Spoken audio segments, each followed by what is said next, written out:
The stars burned red with war, but Earth watched from afar like a quiet child in a room full of angry adults. Captain Jake Morrison stood on the bridge of his ship, the UES Wanderer, and felt his stomach turn as he watched the battle through his screens. Giant ships the size of cities crashed into each other, sending bright flashes across the dark space near Proxima.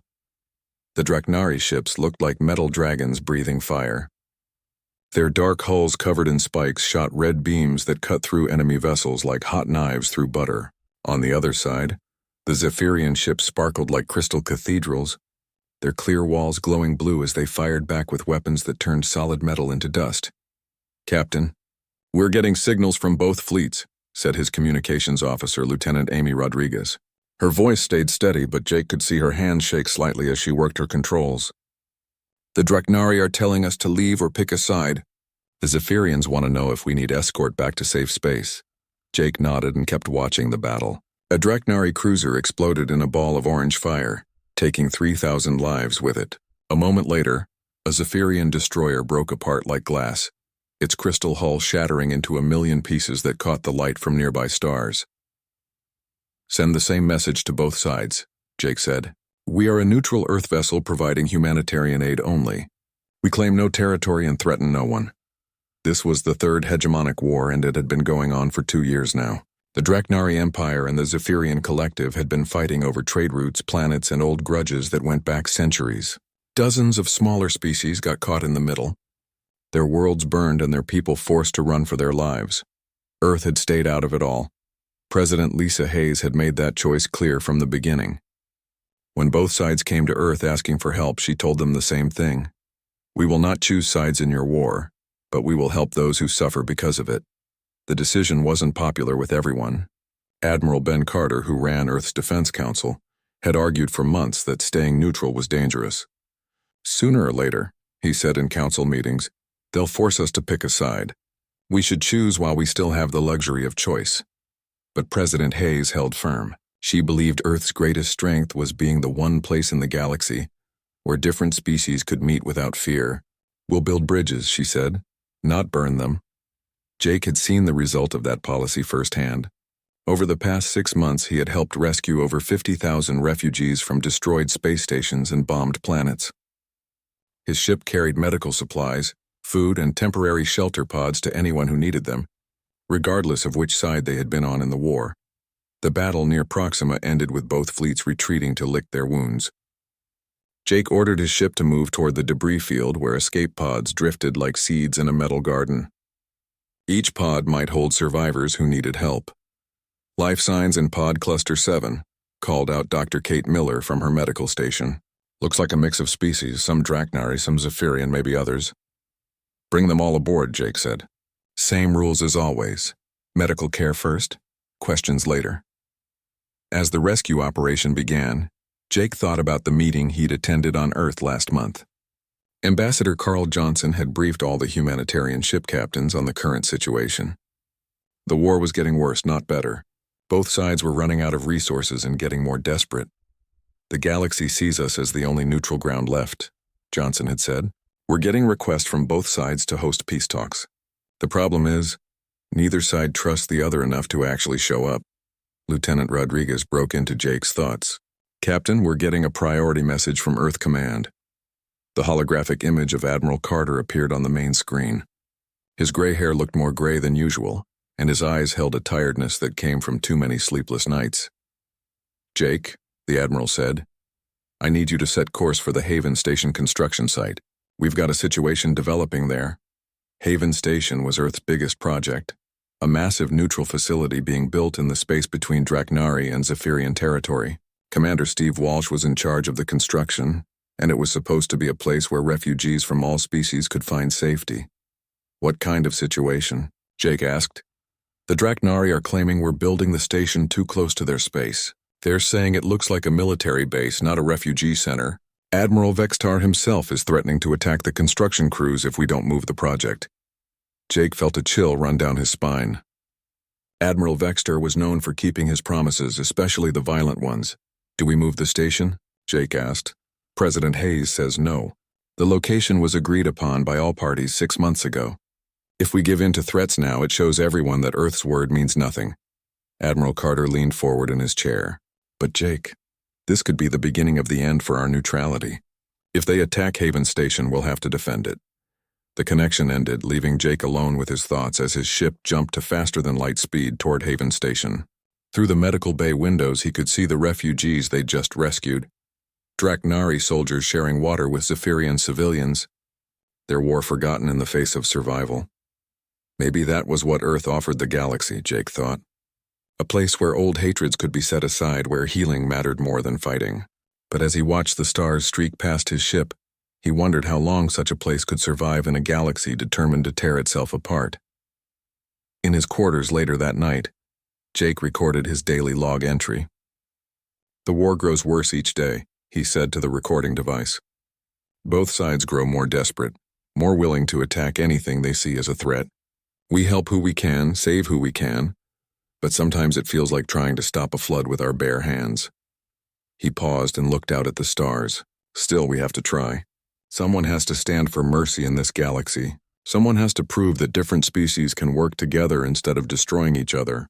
I just hope we're strong enough to keep standing when they try to knock us down." 6 months had passed since the Proxima battle, and Haven Station now floated in space like a small metal city. Commander Steve Walsh walked through the main refugee quarters, watching families from dozens of different species share meals and stories. Draknari children played games with Zephyrian younglings while their parents worked together in the station's gardens and workshops. "It's beautiful, isn't it?" said Dr. Kate Miller as she joined Steve at the observation window. "Look at them. A few months ago, their people were trying to kill each other.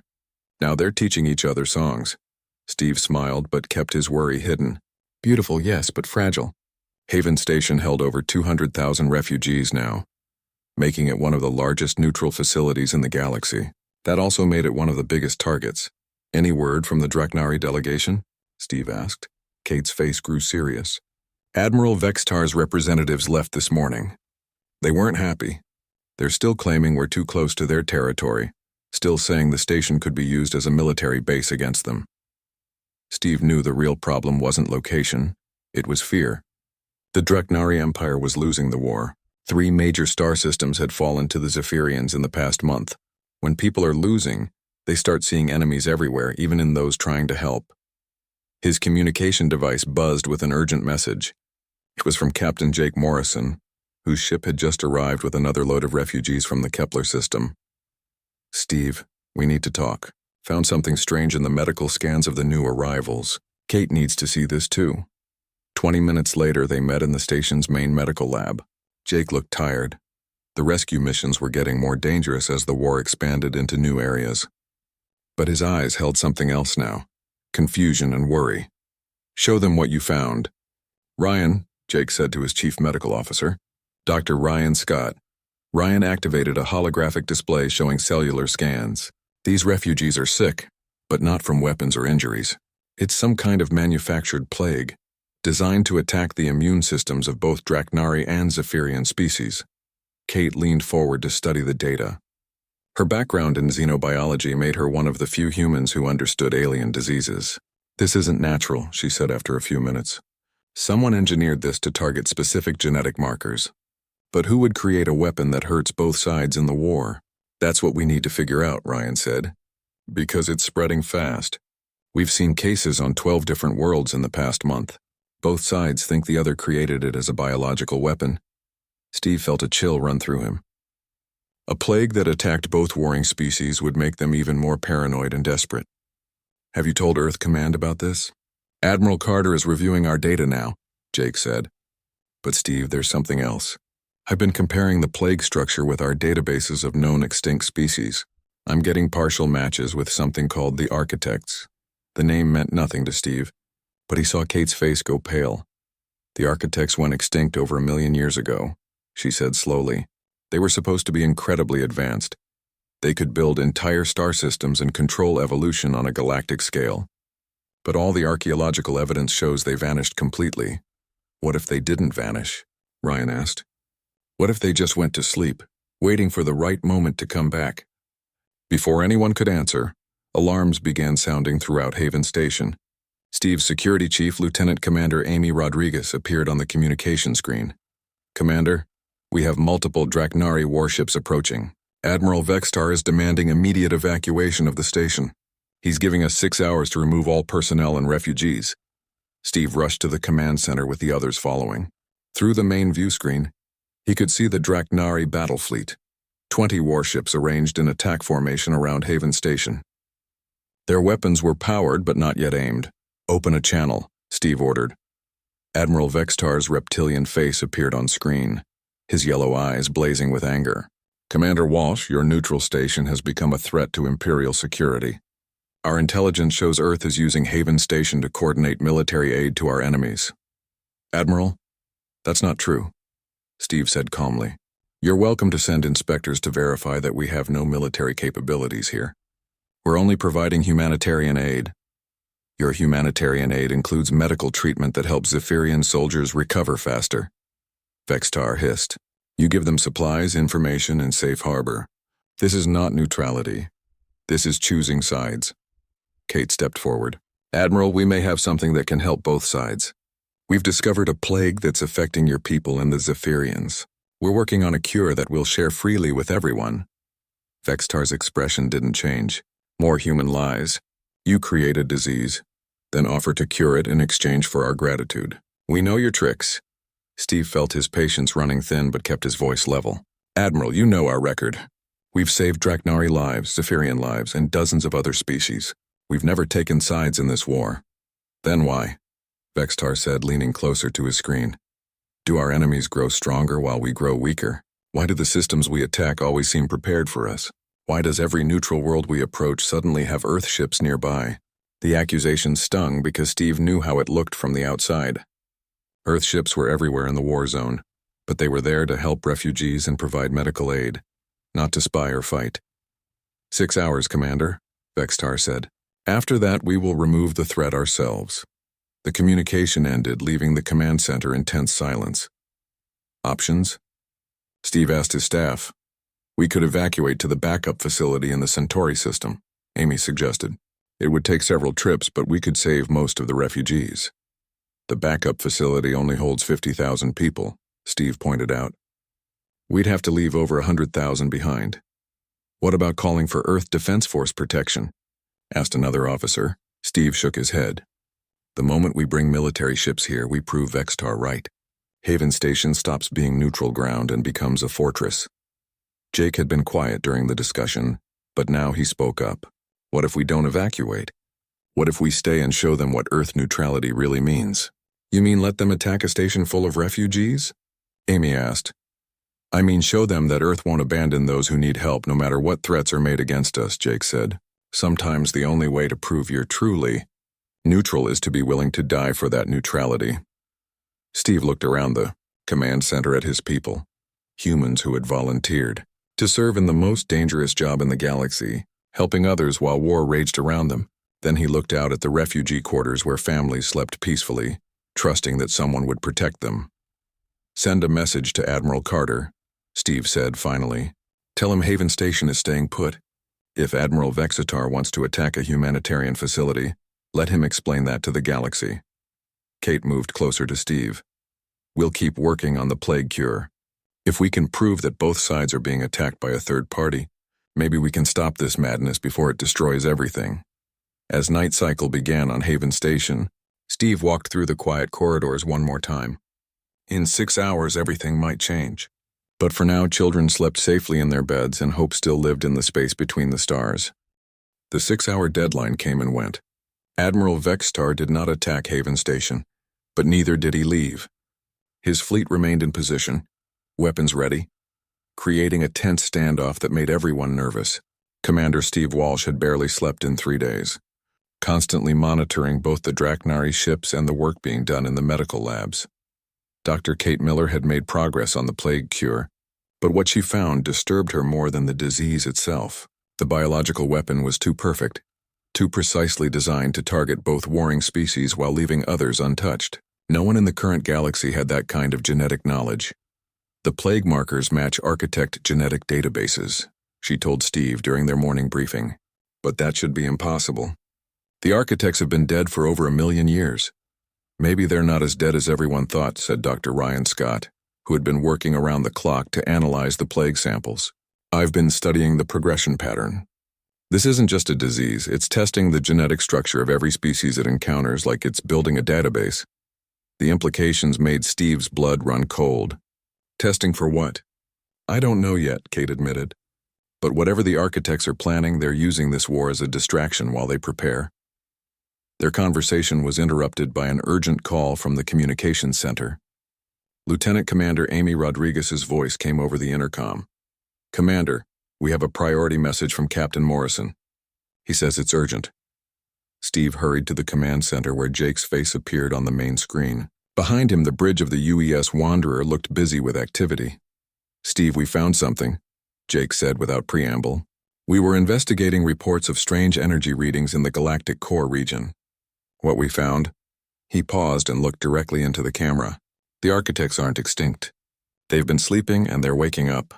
The main screen changed to show sensor readings from Jake's ship.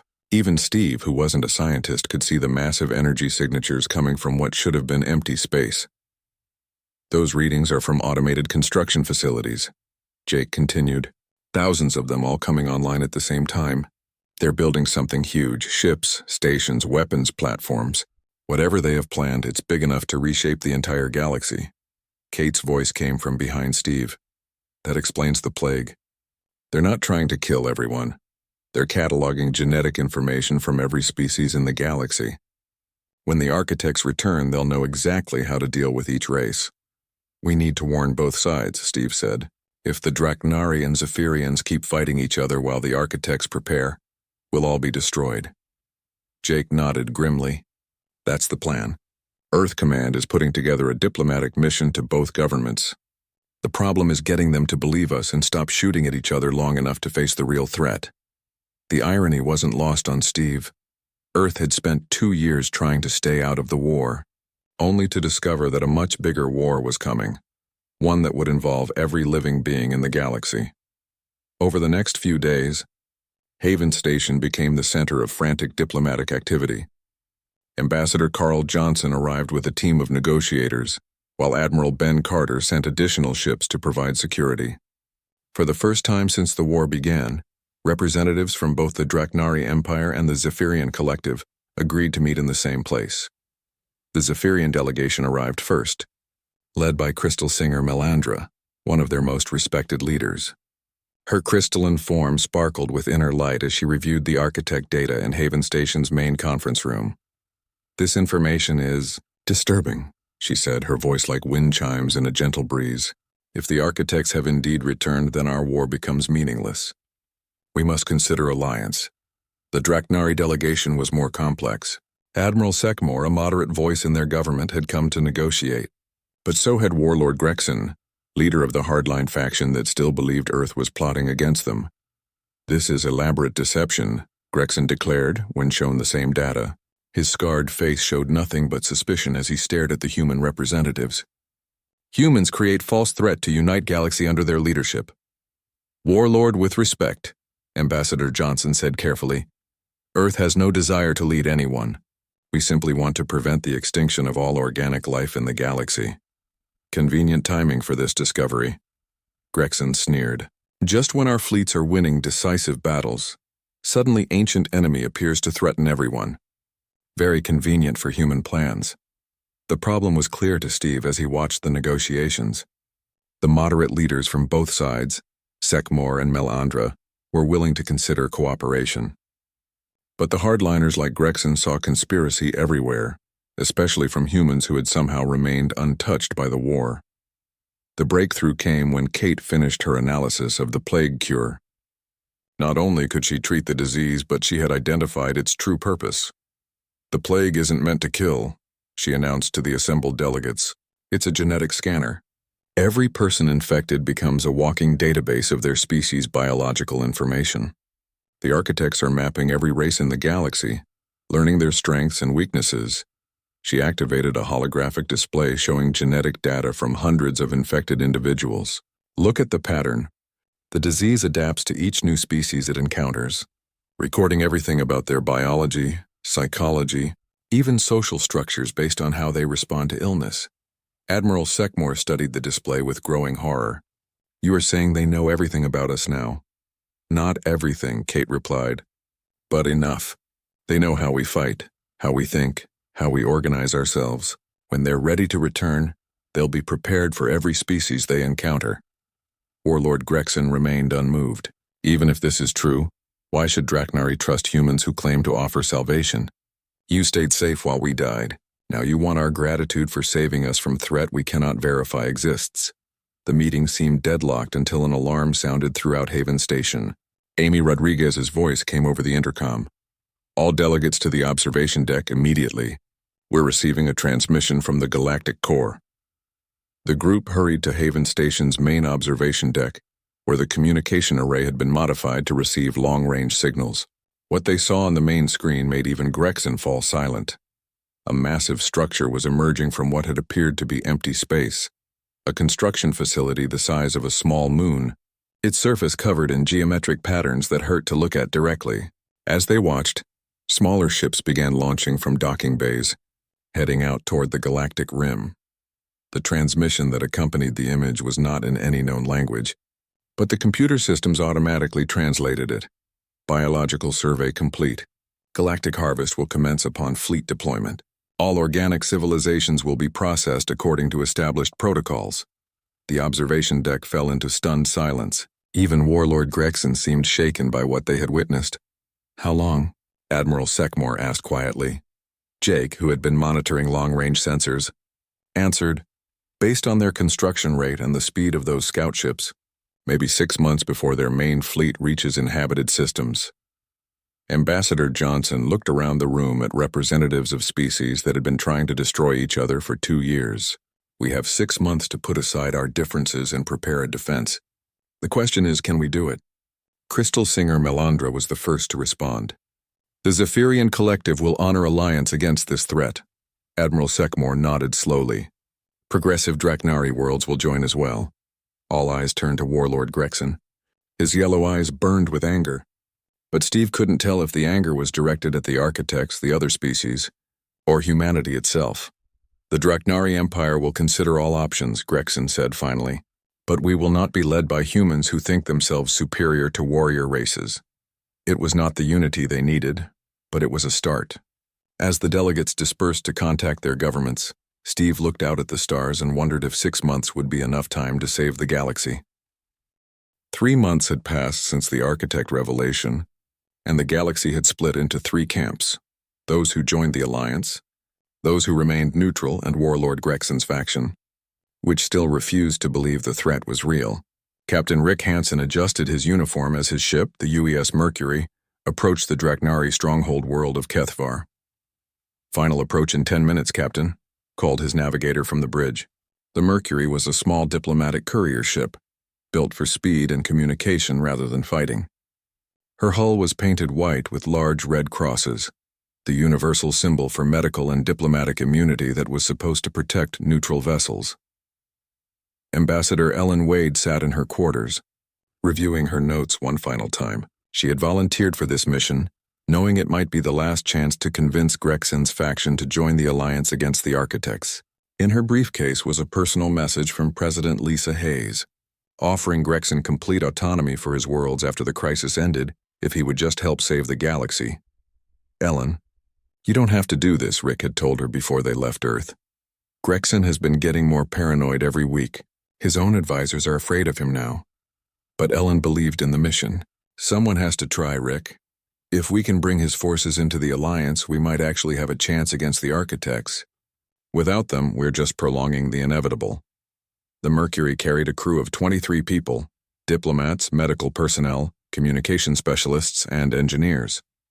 All of them volunteers who knew the risks.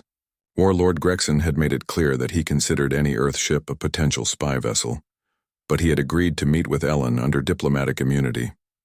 Captain Hansen to the bridge, came the announcement. Rick made his way forward where his communications officer was monitoring several channels at once. We're being scanned by multiple Draknari ships, the officer reported. At least 15 vessels in the immediate area, plus the orbital defense platforms around Kethvar. Through the main view screen, Rick could see the Draknari stronghold world, a harsh planet covered in military bases and weapons factories. Ships moved constantly between the orbital stations and the planet's surface, ferrying supplies and troops for Grexon's war effort. "Send standard diplomatic codes," Rick ordered. "Make sure they know we're here under immunity protocols." The response came quickly from the planet's surface. "UES Mercury, you are cleared for diplomatic approach. Maintain current heading and do not deviate from approved flight path. Any deviation will be considered hostile action." Ellen joined Rick on the bridge as they entered the planet's atmosphere. Below them, the sprawling military complex of Kethvar stretched to the horizon. Weapon emplacements tracked their ship as they descended toward the designated landing pad. "Friendly place," Ellen commented dryly. "Grexon's paranoia has been getting worse," Rick said. "According to intelligence reports, he's purged half his officer corps in the past month. Anyone who suggests cooperation with the Alliance disappears." They landed without incident, and Ellen prepared to disembark with her small security detail. Rick watched her go with worry in his heart. Something felt wrong about this whole situation, but he couldn't put his finger on what. Ellen was escorted to Grexon's command center by silent Draknari guards. The warlord sat on a raised platform surrounded by holographic displays showing fleet positions throughout his territory. His scarred face looked even more vicious than usual, and his yellow eyes burned with paranoid fury. "Ambassador Wade," Grexon said without preamble, "you come to my world to offer lies and false friendship." "I come to offer alliance against a threat that could destroy us all," Ellen replied calmly. "Warlord, surely you've seen the intelligence reports about the architect facilities. They're building a fleet large enough to sterilize every inhabited world in the galaxy. Intelligence created by human computers, analyzed by human scientists, interpreted by human minds," Grexon snarled. "You think Draknari are fools who cannot see deception when it is placed before us?" Ellen had expected this reaction, but she pressed on. "The evidence has been verified by Zephyrian scientists and your own progressive faction. Even Admiral Sekmore agrees the threat is real." "Sekmore is a weak fool who believes human propaganda," Grexon spat. "He sees what you want him to see." "Then look at this," Ellen said, activating a portable holographic projector. The device showed recent scans from the Galactic Core, dozens of architect facilities now online, with massive fleets beginning to move toward inhabited space. Grexon barely glanced at the display. "More human lies. You create false images to frighten us into submission." Ellen tried a different approach. "Warlord, what if you're wrong? What if the architects are real and we fail to stop them because we were too busy fighting each other? Your people, my people, everyone dies." "Better to die as warriors than live as human slaves," Grexon declared. "I know what you're doing, Ambassador. You use fear to unite galaxy under Earth leadership. When crisis passes, humans will be only power left standing." The meeting continued for 2 hours, but nothing Ellen said could pierce Grexon's paranoid certainty. He had convinced himself that the entire architect threat was an elaborate human plot, and no evidence would change his mind. Meanwhile, Rick waited nervously on the Mercury. His crew monitored communications and kept the ship ready for immediate departure if things went wrong. What they heard from the Draknari command channels worried them. "Captain," his communications officer called quietly, "I'm picking up chatter about a possible trap. Some of Grexon's officers are questioning his decision to allow the meeting." Rick felt his stomach tighten. "How long has Ellen been in there?" "Almost 3 hours now. That was longer than planned. The meeting should have been over by now, successful or not." Rick was about to contact Ellen when his sensor operator called out an alarm. "Captain, multiple Draknari ships are moving to attack positions around us. They're powering weapons." Through the view screen, Rick could see Draknari warships moving into position above the landing pad. Their weapons were charging, energy readings climbing steadily toward firing level. "Broadcast diplomatic immunity codes again," Rick ordered. "Make sure they know we're protected under galactic law." But even as he gave the order, Rick knew it might not matter. Grexon's paranoia had reached the point where he might ignore laws that had protected diplomatic missions for thousands of years. In the command center, Ellen realized she was in serious danger when Grexon's guards moved to block the exits. The warlord's eyes blazed with madness as he stood up from his throne. "You come to my world with lies and deception," he declared. "You think diplomatic immunity protects spies and saboteurs. But I see truth where others see only human manipulation. Warlord, if you harm a diplomatic mission, every neutral species in the galaxy will turn against you, Ellen warned. Let them come, Gregson laughed harshly. When I destroy your spy ship, Galaxy will see that humans bleed like everyone else. They will see that Earth's power is illusion built on fear and lies.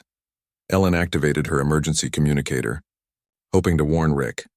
But Gregson's guards seized the device before she could transmit. On the Mercury, Rick watched the Draknari weapons reach full charge.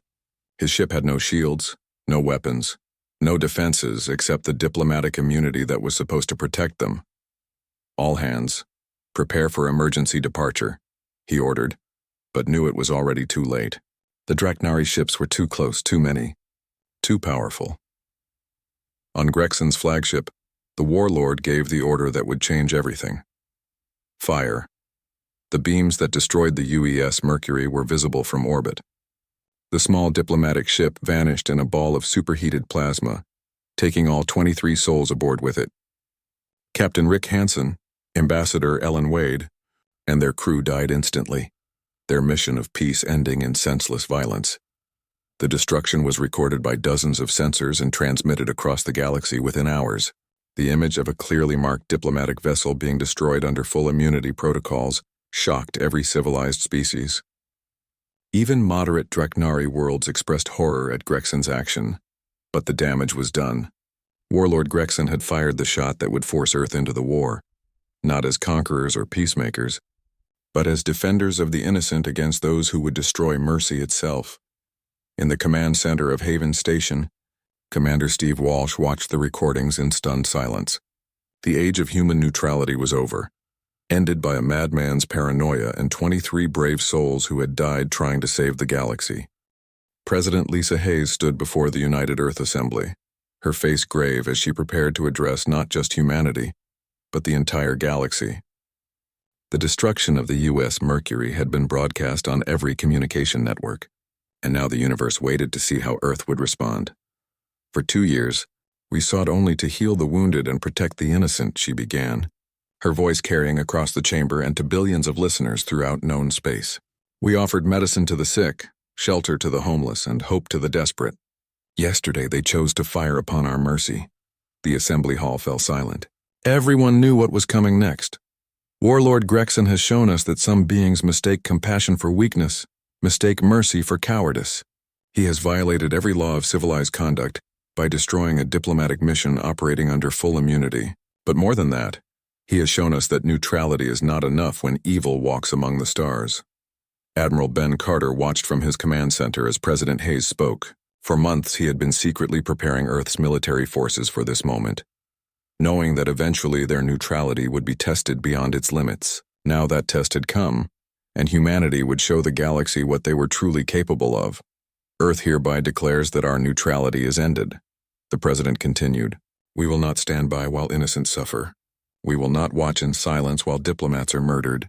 We enter this conflict not as conquerors but as protectors of those who cannot protect themselves." The response was immediate and overwhelming. Within hours, dozens of neutral species declared their support for Earth. The Centauri Federation offered their fleet. The Rigel Commonwealth opened their shipyards to human vessels. Even some moderate Draknari worlds broke away from Gregson's faction to join what was becoming known as the Liberation Alliance. General Frank Stone had been waiting for this day. As Earth's top military strategist, he understood that humanity's advantage wasn't superior technology or larger numbers. It was their fresh perspective and unity of purpose. While the other species had been fighting the same war for 2 years, humans brought new ideas and tactics. The first human military operation shocked both sides of the conflict.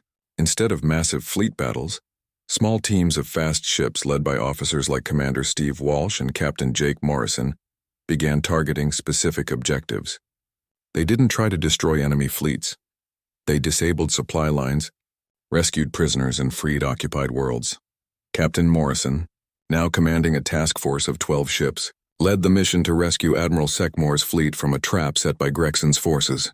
Using tactics no one expected, the human ships created false sensor readings that made it appear they had a much larger force.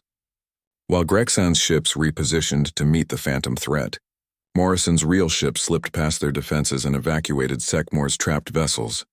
"You saved 12,000 lives today," Admiral Sekmore told Morrison after the rescue. "Progressive Draknari worlds will remember this debt." But humanity's most shocking tactic was how they treated captured enemies. Instead of execution or harsh imprisonment, human ships provided medical care, good food, and fair treatment to all prisoners. Word spread quickly through Grexon's forces that surrender to humans meant safety, not death. Dr. Kate Miller's research team had been working around the clock to perfect the cure for the Architect Plague. Working alongside Zephyrian scientists and reformed Draknari engineers, they developed not just a treatment, but a way to immunize entire populations against future biological attacks. "The cure works on all tested species," Kate reported to the Alliance leadership. "But more importantly, we've learned how to detect and counter other Architect bioweapons. When they return, we'll be ready." The Alliance grew stronger every week as more species saw human dedication to preserving life, rather than taking it. Even some of Grexon's own supporters began to question their leader's paranoid crusade when they saw human medical ships treating wounded Draknari soldiers with the same care they gave their own people. The turning point came when Architect scout ships began appearing in outer rim systems. These weren't the massive construction vessels from the Galactic Core, but smaller ships that began systematically destroying inhabited worlds, starting with the least defended colonies. Captain Morrison was among the first to encounter an Architect vessel. His ship detected the attack on a small farming world in the Beta Centauri system, and arrived to find mechanical ships methodically destroying every sign of organic life. "The ships are completely automated," Morrison reported to Admiral Carter. "No life signs, no communication attempts, no response to surrender offers. They just destroy everything biological and move on to the next target." The Architect ships were technologically superior to anything the current galaxy could produce.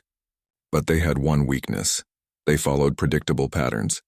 Human strategic coordination, led by President Hayes herself, began organizing the largest peaceful coalition in galactic history to exploit that weakness. The final battle came sooner than anyone expected. Architect harvester fleets emerged from the Galactic Core in massive numbers, their destination clear: every inhabited star system in the galaxy. The Alliance fleet, now including ships from over 40 species, gathered at the edge of known space to make their stand. Commander Steve Walsh found himself in command of Haven Station, which had been converted into a mobile command center for the Alliance. From its operations center, he coordinated the defense of 17 different star systems while refugee ships evacuated civilians to safer regions. "Architect forces are larger than we estimated," he reported to the fleet commanders, "but they're still following the same patterns. They target the largest population centers first, then work outward. If we can disrupt their command network, the automated ships should become confused and easier to defeat." The plan was ambitious: a coordinated strike on the primary Architect control nexus in the Galactic Core, while simultaneously defending key worlds throughout inhabited space. Captain Morrison volunteered to lead the assault on the control nexus, knowing it was likely a one-way mission. "Jake, you don't have to do this," Steve told his friend before the mission launched. "Yes, I do," Morrison replied. "Every species in this galaxy deserves a chance to grow, to learn, to become something better than they are today. The Architects want to wipe the slate clean and start over. We won't let them." The assault on the Architect control nexus was the largest coordinated military operation in galactic history. Ships from dozens of species fought side by side, their old conflicts forgotten in the face of mechanical extinction. Human strategic planning combined with Zephyrian energy weapons and Draknari armor to create a fighting force unlike anything the galaxy had ever seen. Morrison's ship reached the control nexus first, penetrating defenses that had been designed to stop any conceivable organic attack. As he planted the charges that would destroy the Architect command center, he transmitted his final message. "This is for Rick and Ellen, and everyone else who believed we could be better than our fears. The galaxy belongs to the living, not to those who would harvest us like crops."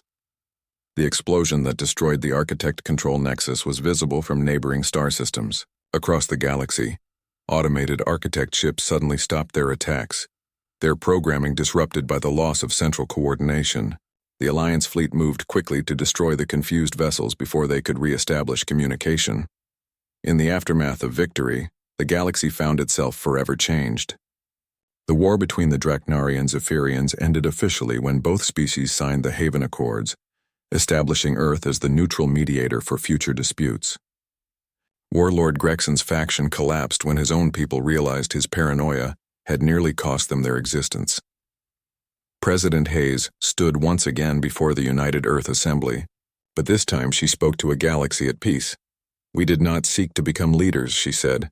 "We sought only to prove that different species could work together, instead of destroying each other. Today, we have all proven that together we are stronger than apart." Haven Station was rebuilt as a permanent neutral facility, welcoming beings from all species who sought to learn, trade, or simply find peace. Commander Steve Walsh remained as its administrator, watching new friendships form between species that had been enemies just months before. Dr. Kate Miller established the Galactic Health Initiative, sharing medical knowledge freely among all species, and ensuring that no plague, natural or artificial, would ever again threaten entire civilizations. Her work saved millions of lives and became the foundation for unprecedented cooperation in scientific research. Captain Jake Morrison was remembered as a hero on dozens of worlds, but perhaps his greatest legacy was the principle he died defending, that every species deserved the chance to grow beyond its current limitations, to become something better than what it had been. Earth had stayed out of the war as long as possible, hoping that others would find their own path to peace. But when forced to act, humanity showed the galaxy what they truly were. Not conquerors or rulers, but gardeners who helped others grow. In saving the galaxy from the architects, they had also saved it from itself, proving that mercy and